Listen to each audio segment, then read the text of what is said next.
All right, let's get straight to the point. You've probably spent hours of your life, maybe even paid money, taking online quizzes, scrolling through Zodiac memes, or reading some bro's Twitter thread about wolf packs, all in a desperate search for a neat little label to slap on your forehead. You got your four letters, your Greek symbol, your celestial sign, and for a second, you felt seen, understood. You thought you'd unlocked this secret manual to you. Here's the reality check you didn't ask for but desperately need. You were wrong. You weren't finding yourself, you were buying a horoscope, wearing a lab coat, and you paid for it with your own critical thinking. These bogus personality types aren't just harmless fun. They're psychological junk food that's limiting your potential, ruining your relationships, and frankly, making you intellectually softer. They're cages dressed up as comfort zones. So let's take a blowtorch to the 7 most popular scientific personality frameworks and expose them for the historically baseless, psychologically useless scams they are, starting with the king of the corporate charlatans. Number 7, the corporate horoscope, also known as the Myers-Briggs type indicator, your 4-letter fortune cookie. You've put INTJ or ENFP in your LinkedIn bio. You've used it to explain why you're bad at parties or why you hate your boss. You think it's a sophisticated key to your soul, crafted by psychologists. The truth is more embarrassing. The Myers-Briggs was invented in the 1940s by a mother-daughter duo, Catherine Cook Briggs and Isabel Briggs Myers, who had exactly zero formal training in psychology, psychiatry, or statistics. They were enthusiasts who latched onto Carl Jung's loosely defined concepts and turned them into a multiple-choice factory. Using this test for career advice is like using phrenology, the racist pseudoscience of mapping skull bumps, to choose your college major. It's mapping the utterly random bumps of your mood-driven answers onto a pre-drawn chart someone made up in their kitchen. The science behind why it feels true is simple: confirmation bias and the Barnum effect. You get a vague description like, you value deep connections, but also need alone time to recharge. And your brain, eager for a story, highlights every time that fits and ignores the 1,000 times it doesn't. It's a horoscope with better marketing. The stakes? Real. People get pigeonholed into careers that don't fit because a test said they're a thinker, or they avoid developing crucial social skills because I'm an introvert. That's just who I am. It's a growth-stunting, self-fulfilling prophecy sold to HR departments for 50 grand a pop. The punchline? The Myers-Briggs isn't a personality assessment. It's a corporate-funded astrology sign that charges consultants more per hour than your therapist. Number 6, the Alpha, Beta, Sigma Zoo Cage. This is just wolf TikTok for lost boys. You've seen the flowcharts. You've watched the videos where some guy with a jawline carved from granite talks about frame and dominance, while footage of snarling wolves plays. You've maybe even diagnosed your dating failures on being a beta and thought the solution was to alpha up by becoming more of an abrasive jerk. Let's dissect this carcass of an idea. The entire alpha wolf theory originated from a 1940s study of captive, stressed wolves in a zoo, thrown together unnaturally. The researcher Rudolf Schenkel saw aggression and called it hierarchy. Later, the guy who popularized it, L7 Dush. David Mech spent decades trying to kill his own idea, stating clearly that in natural wolf packs, it's just a family unit, parents and pups. There is no ceaseless, violent struggle for dominance.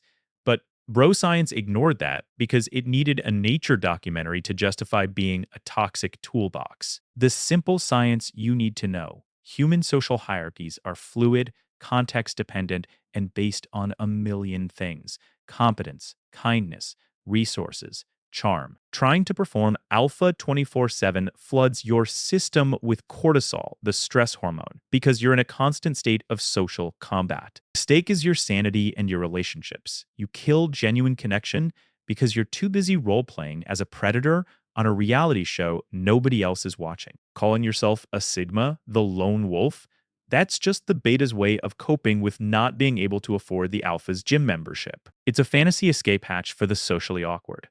Number 5, the left brain, right brain personality split, or the neurological flat earther. You've said it. I'm a right-brained creative. I just can't do math. Or I'm so left-brained I have no artistic bone in my body. You use it as the ultimate get-out-of-jail-free card for half of human experience. This is a gross, kindergarten-level misunderstanding of your own skull meat.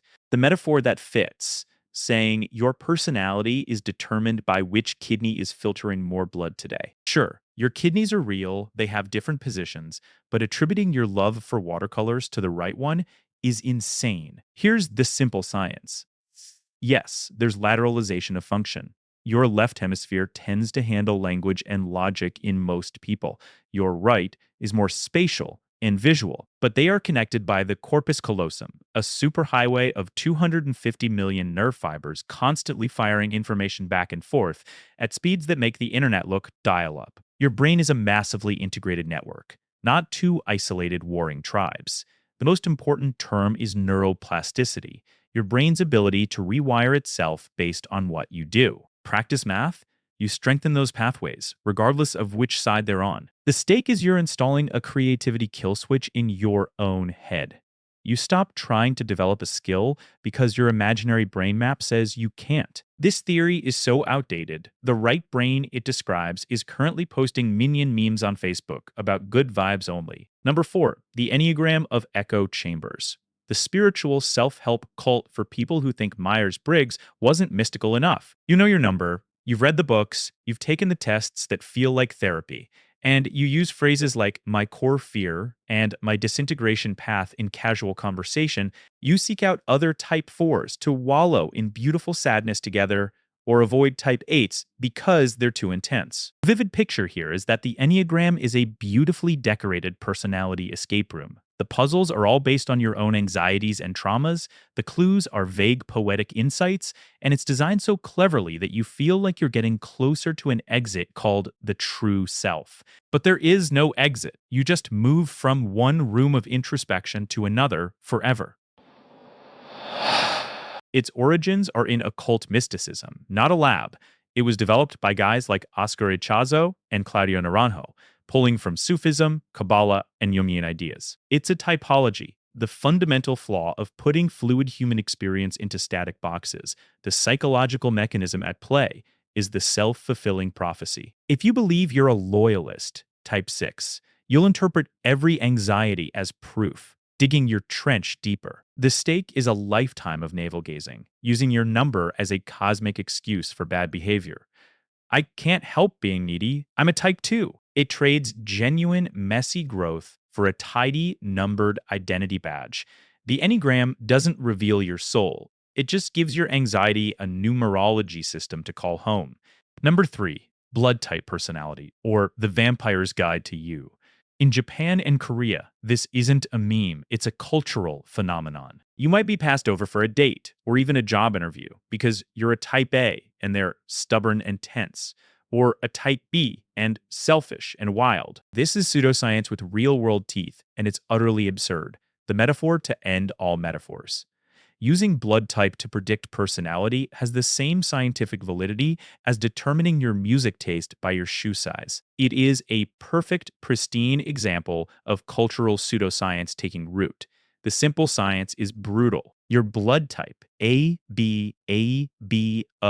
is determined by antigens, tiny markers on your red blood cells that tell your immune system what's self and what's an invader. That's it. That's the whole story. Study after study after study has found zero, zilch, not a correlation between these antigens and any personality trait, cognitive style, or compatibility metric. It's a myth that spread through early 20th century fringe science and got cemented by popular culture, like a bad game of telephone played across decades. The stakes are tangible. Real discrimination. Someone doesn't get hired. A relationship never starts. All based on a biological fact as relevant to your character as the color of your socks. This theory has the same foundational validity as sorting wizards into Hogwarts houses, but at least Hogwarts had a magical talking hat, not a blood test from a clinic. Number 2, the love language lockbox. The relationship IKEA manual that's missing half the parts,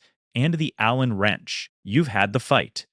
"You're not speaking my love language," you've yelled, or silently seethed. You've reduced the vast, complex, terrifying ocean of human affection and need down to 5 tidy channels: words, time, gifts, acts, touch. The concept, invented by a Baptist pastor named Gary Chapman for his marriage counseling, has metastasized into a relationship law. The vivid problem here is that it turns love into a transaction with a broken ATM. It's like trying to experience a full symphony but demanding the orchestra only play the flute parts because that's your instrument language. You miss the cello's depth, the percussion's rhythm, the entire point of the blend. The scientific critique is simple. There is no empirical, psychological research backing this as a validated model of relationship success. It's anecdotal advice that got promoted to gospel. In practice, it often creates a toxic transactional dynamic. I spoke your love language for 20 minutes. Now you owe me my love language. It turns your partner into a vending machine where you input the correct code and expect a specific snack of validation to pop out. The stake is the death of spontaneity and nuance. You stop seeing the 1,000 tiny, weird ways your partner shows love, the way they save you the last bite, send you a stupid meme, defend you in an argument, because it's not one of the 5 official categories. Forcing love into 5 boxes is like trying to download the entire internet through a dial-up modem set to receive only cat memes. You're missing the point and the connection. And finally, number 1, the zodiac sign personality matrix. The original personality algorithm, and it's been broken for over 2,000 years. You've said, "I'm such a Gemini." When you changed your mind about lunch, you've checked a compatibility chart before a first date. You feel a kinship with other Leos. This is the granddaddy of them all, and it's a 3,000-year-old cosmic clerical error. Here's the vivid, brutal history lesson. The zodiac was mapped by ancient Babylonians looking at constellations along the sun's path. Due to a wobble in Earth's rotation, called the precession of the equinoxes, the stars have shifted almost an entire sign over 2 millennia. So if you think you're a Taurus based on your birthday, the sun was actually in the constellation Aries when you were born. The foundation is off by a month. The entire system is built on a moved cornerstone. Science of why it feels true is the Barnum effect, named after the circus huckster P.T. Barnum. People tend to accept vague, general personality descriptions as uniquely accurate for them. You have a great need for people to like and admire you. And you have a tendency to be critical of yourself. Wow, so specific. That's literally everyone. Your brain engages in apophenia, seeing meaningful patterns in random noise.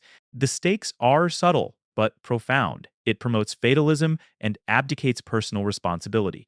I cheated because Scorpios are passionate. I'm broke because Pisces are bad with money.